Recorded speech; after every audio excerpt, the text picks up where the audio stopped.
Hello everyone, I am Arpita. Welcome to room to geography. तो आज हम डिस्कस करेंगे theories of origin of the earth, जो हमने पिछले वीडियो से स्टार्ट किया है। कांट का जो गैसियस हाइपोथेसिस है वो हमने डिस्कस कर दिया है।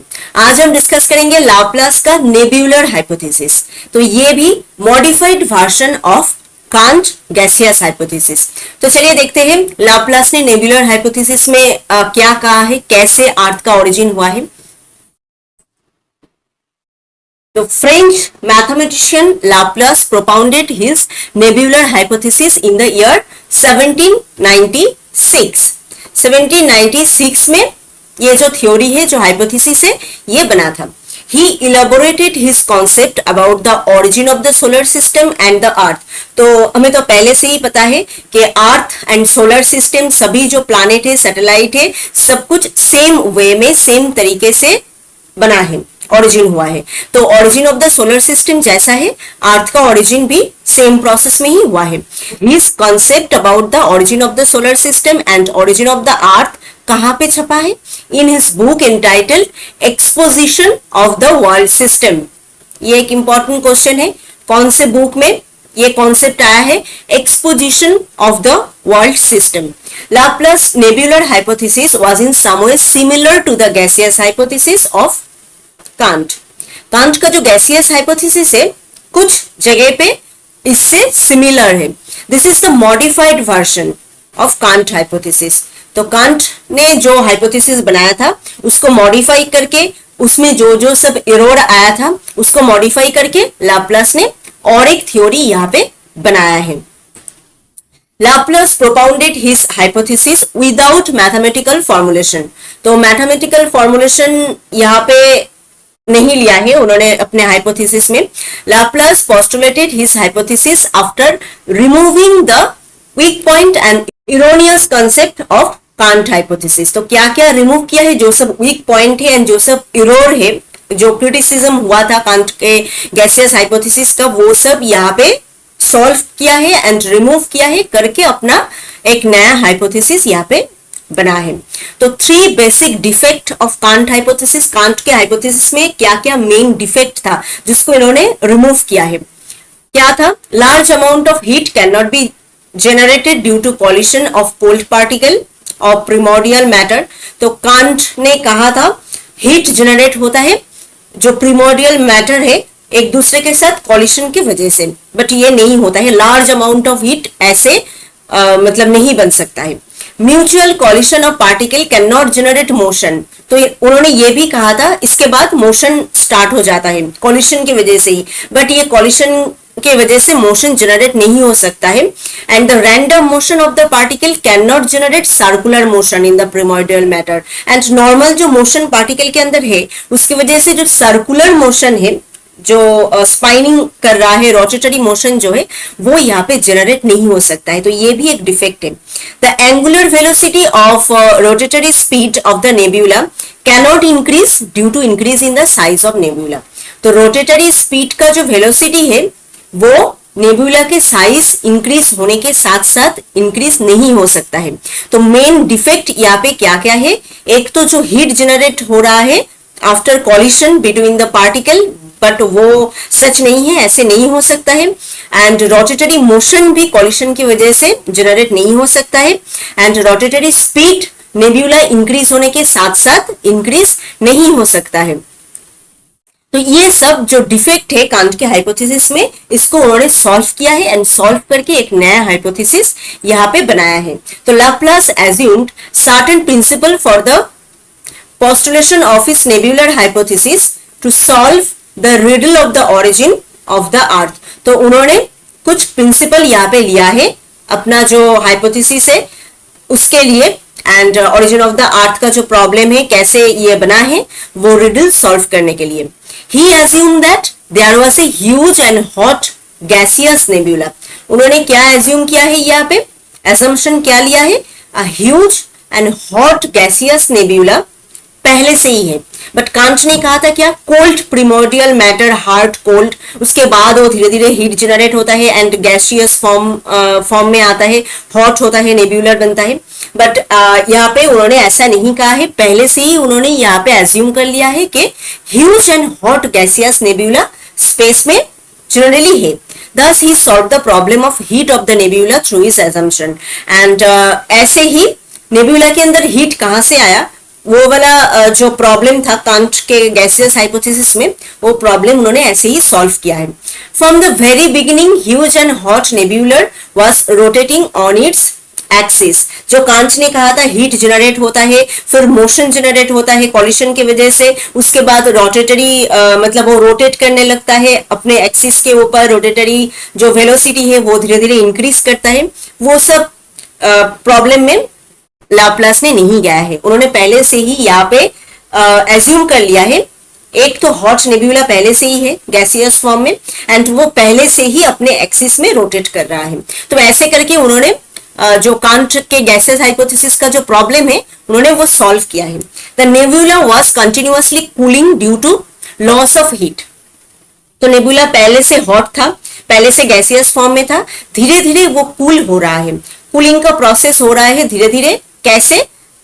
Due to loss of heat, heat धीरे धीरे कम हो रहा है, उसकी वजह से वो धीरे धीरे ठंडा हो रहा है। From its outer surface through the process of radiation. कैसे ये हीट लॉस हो रहा है? इसके आउटर सरफेस से, बाहर का जो सरफेस से धीरे धीरे वहां से ही हीट लॉस हो रहा है बाय द प्रोसेस ऑफ क्या? Radiation. And thus it was continuously reducing in size. And धीरे धीरे क्या हो रहा है? इसका साइज जो है रिड्यूस हो रहा है due to contraction and cooling. Contraction की वजह से कूल हो रहा है तो वो धीरे धीरे कम हो रहा है, उसका साइज पहले एक्सपेंड किया हुआ था वो धीरे धीरे कम हो रहा है कूल होने के वजह से। तो साइज रिड्यूस हो रहा है due to contraction and cooling. तो नेबुला पहले से हॉट था, उसके बाद वो धीरे धीरे कूल होना स्टार्ट किया है due to loss of heat. वो भी कैसे? By the process of radiation. And अपना साइज जो है वो धीरे धीरे कम हो रहा है by contraction and cooling. Based on his assumption, Laplace maintained that there was a hot and rotating huge gaseous nebula in the space. तो पहले से उन्होंने assumption ले लिया था कि hot and जो rotating gaseous nebula है वो space में पहले से ही है, ऐसे ही है। and धीरे धीरे अपना heat जो है वो loss कर रहा है through the process of radiation। उसकी वजह से क्या हुआ है? Cooling of the outer surface of the nebula. इसका रिजल्ट क्या हुआ है? नेब्यूला का जो आउटर सरफेस है वो धीरे धीरे कूल हो रहा है, ठंडा हो रहा है। ग्रेजुअल कूलिंग, धीरे धीरे कूलिंग हो रहा है एंड कॉज्ड ग्रेजुअल कंट्रैक्शन। धीरे धीरे कूल हो रहा है एंड धीरे धीरे कंट्रैक्शन इसका हो रहा है, वो भी gradually in the size of the nebula. And size भी धीरे धीरे कम हो रहा है। This process gradually cooling and contraction बार बार हो रहा है यहाँ पे and resulted into continuous decrease in size and volume of the nebula. Contraction and cooling की वजह से इसका साइज जो है धीरे धीरे कम हो रहा है एंड वॉल्यूम भी धीरे धीरे कम हो रहा है। This reduction in size and volume increase the circular velocity and ये जो size and volume धीरे धीरे reduce हो रहा है, कम हो रहा है, तो उसकी वजह से क्या हो रहा है? circular velocity, rotatory motion जो है वो increase हो रहा है। ठीक है, साइज कम होने के साथ साथ, कूल होने के साथ साथ, कंट्रैक्शन के साथ साथ इसका जो सर्कुलर वेलोसिटी है वो इंक्रीज हो रहा है। As the size of the nebula continue to decrease, the velocity of rotatory motion continue to increase. Inverse relationship है यहाँ पे, इनवर्स रिलेशनशिप। नेब्यूला का साइज धीरे धीरे कम हो रहा है एंड उसका रोटेटरी मोशन धीरे धीरे इंक्रीज हो रहा है। जितना साइज कम होगा उतना रोटेटरी मोशन इंक्रीज करेगा। This the nebula started spinning at very fast and उसके बाद नेब्यूला वो जो रोटेटरी मोशन है वो बहुत ज्यादा हो जाता है एंड वेरी फास्ट वो घूमने लगता है। And centrifugal force become so great that it exceeded the centrifugal force same like can't ने अपने गैसियस हाइपोथेसिस में जो कहा था, सेंट्रीफ्यूगल फोर्स मतलब बाहर चले जाने का, मूव अवे होने का जो फोर्स है बाहर जाने का, वो बढ़ रहा है किससे? सेंट्रीपिटल फोर्स से। Move together, move into a place मतलब एक जगह पे आने का जो फोर्स है बाहर से पॉइंट में आने का, वो धीरे धीरे उससे सेंट्रीफ्यूगल फोर्स ये सेंट्रीपिटल फोर्स से ज्यादा हो रहा है, मतलब बाहर जाने का फोर्स ज्यादा हो रहा है। तो इसकी वजह से क्या होगा, इससे अलग होके सेपरेट होके चले जाएगा। When this stage was reached, the material at the equator of the nebula become weightless. And इस टाइम में क्या होता है, नेब्यूला का जो मटेरियल है यहाँ पे वो वेटलेस हो जाता है। The outer layer was condensed due to excessive cooling and बहुत ज्यादा कूलिंग होता है यहाँ पे and condense हो जाता है outer layer, so it could not rotate with the still cooling and contracting central nucleus of the nebula. And last में एक पॉइंट में आके क्या होता है, ये और रोटेट नहीं कर पाता है क्योंकि इतना कूलिंग वो हो जाता है, इतना कूल हो जाता है, उसके वजह से वो रोटेट नहीं कर पाता है। Thus the outer ring or layer was separated from the remaining part of the nebula. तो आउटर जो पार्ट है, आउटर सरफेस, आउटर रिंग जो है वो सेपरेट हो जाता है नेब्यूला से। This separated ring of material started moving around the nebula and ये सेपरेट हो जाता है and ओरिजिनल एक नेब्यूला रहता है जहां से वो सेपरेट हो गया है and ये इसके साइड में मूव करने लगता है। It is to be remembered that according to Laplace, only one ring of material was separated from the nebula. यहाँ पे एक ही रिंग सेपरेट हुआ है नेब्यूला से, जो मेन नेब्यूला है उनसे। बट कांट के गैसियस हाइपोथेसिस में 9 रिंग वहां से मतलब सेपरेट हुआ था। Laplace further mentioned that the original ring was divided into 9 ring and each ring moved away from the other ring. And उसके बाद उन्होंने ये भी मेंशन किया है जो ओरिजिनल रिंग है वो डिवाइड हो गया है 9 रिंग में एंड एक दूसरे से दूर जाके वो रहने लगा है एंड ऐसे ही प्लैनेट बना है।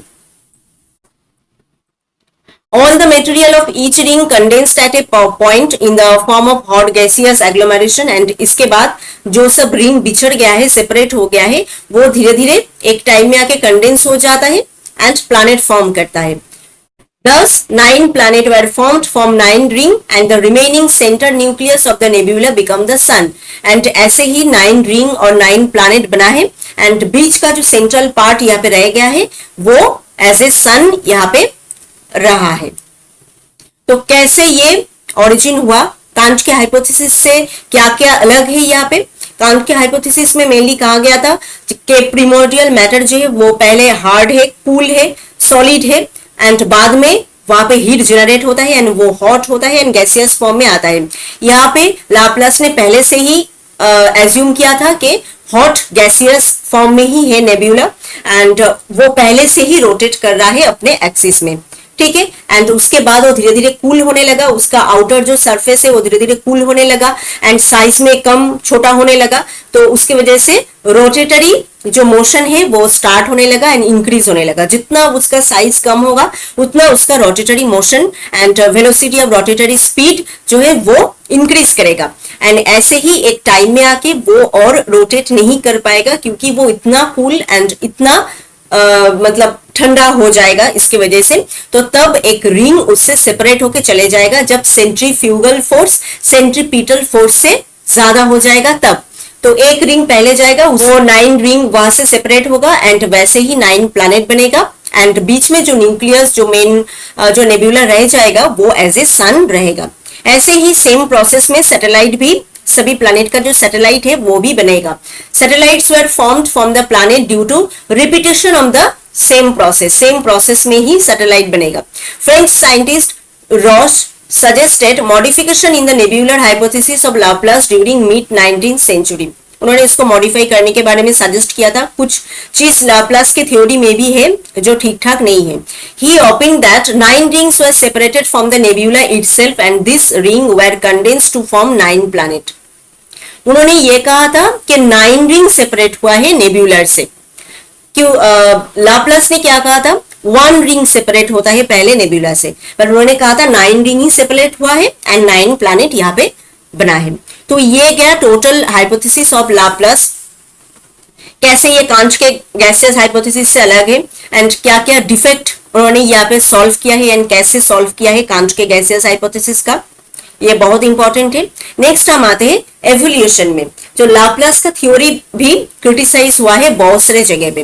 Nebular hypothesis of Laplace got great respect for more than 150 years due to its simplicity, क्योंकि ये बहुत सिंपल एक थ्योरी है, कोई भी समझ सकता है, तो इसलिए ये चला है till more than 150 years. But as the knowledge of science and technology of the modern world increased, the nebular hypothesis began to fade away.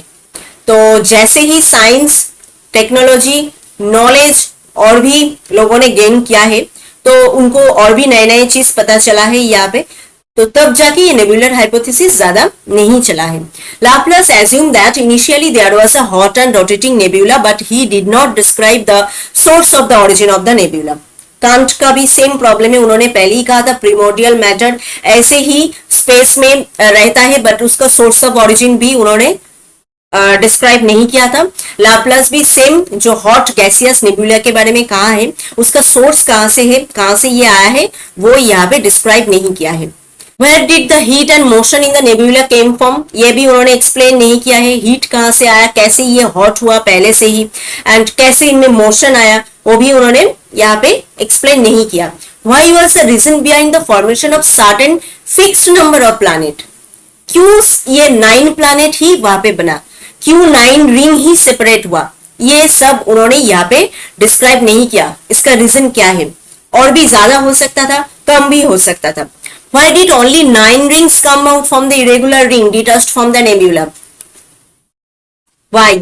कैसे आया सिर्फ 9 रिंग, कम नहीं ज्यादा नहीं, कैसे हुआ ये उन्होंने डिस्क्राइब नहीं किया। Why not more or less ring? मोर क्यों नहीं या लेस क्यों नहीं? He could not explain the formation of fixed number of planet. Fixed number ही कैसे हुआ वो उन्होंने यहाँ पे डिस्क्राइब नहीं किया है। If the sun is the remaining nucleus, Laplace ने कहा है जो बीच में रह गया है जो न्यूक्लियस वही है सन, अगर ऐसा होता है तो it should have small bulge around its middle part, रहना चाहिए स्मॉल बल्ज, बट कुछ भी ऐसा नहीं है। If we accept the Laplace that the planet were formed from the nebula, then the planet must have in liquid state in their initial stage. Liquid होना ही चाहिए पहले, तब जाके वो गैसियस फॉर्म में आएगा।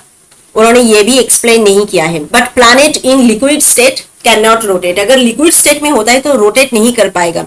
Only the solid mass of matter he rotate कर सकता है, एंड रोटेटरी मोशन जो है उनमें आ सकता है। According to Laplace, all the satellites should revolve in the direction of their father planet. उन्होंने क्या कहा है, सैटेलाइट जो बना है फादर प्लैनेट के डायरेक्शन में ही है, but a few satellite of Saturn and Jupiter revolved in the opposite direction of their father planet.